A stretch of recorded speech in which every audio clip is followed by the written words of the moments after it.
নমস্কার শিক্ষার্থীরা, শিক্ষানিকেতন চ্যানেলে তোমাদের স্বাগতম।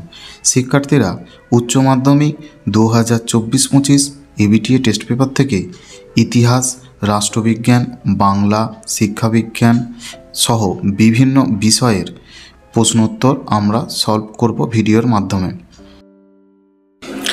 নমস্কার শিক্ষার্থীরা, উচ্চ মাধ্যমিক এবিটিএ টেস্ট পেপার 2024-25 শিক্ষাবর্ষ থেকে এসি 69 পেজের এডুকেশনের এমসিকিউ প্রশ্নগুলির উত্তর আজকের ভিডিওর মাধ্যমে আমরা আলোচনা করব। দেখো, প্রশ্ন 1, শিখনের দ্বিতীয় স্তরটি হলো উত্তর অপশান এ ধারণা। 2, মনোযোগের একটি অভ্যন্তরীণ উদ্দীপক হলো উত্তর অপশান বি মেজাজ।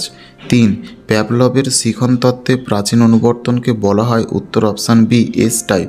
4, অপারেন্ট অনুবর্তন তত্ত্বের প্রবর্তক কে? উত্তর এ স্কিনার। 5, কেলাসিত বুদ্ধি কথাটির প্রবক্তা হলেন অপশান সি ক্যাটেল।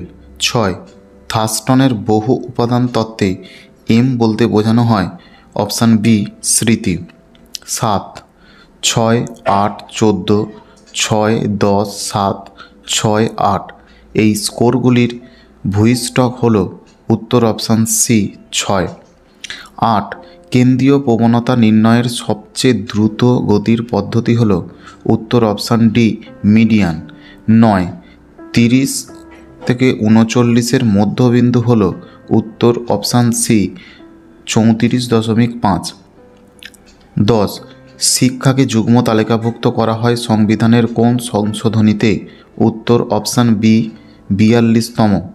11, ভারতীয় শিক্ষা কমিশনের সময়সীমা হল উত্তর অপশান সি 1964 থেকে 66।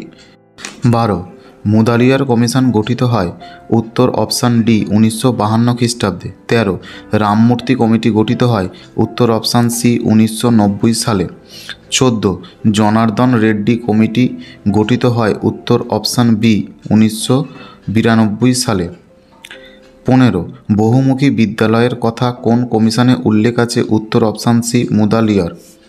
16, নিম্নলিখিত কোনটি প্রাক প্রাথমিক শিক্ষালয় নয়?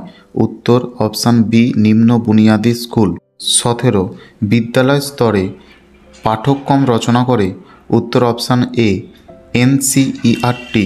18, কোঠারি কমিশন বিদ্যালয় শিক্ষার কটি স্তরের কথা বলেছে? উত্তর অপশান সি 4টি।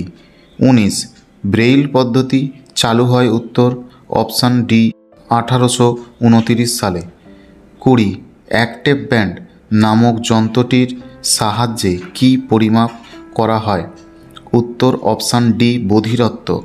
21, আন্তর্জাতিক সাক্ষরতা দিবস পালিত হয় উত্তর অপশান বি 8ই সেপ্টেম্বর। 22, ডিলর কমিশনের সুপারিশ অনুযায়ী শিক্ষার স্তম্ভ হল অপশান সি 4টি। 23, নিম্নলিখিত কোনটি কম্পিউটারের আউটপুট যন্ত্র?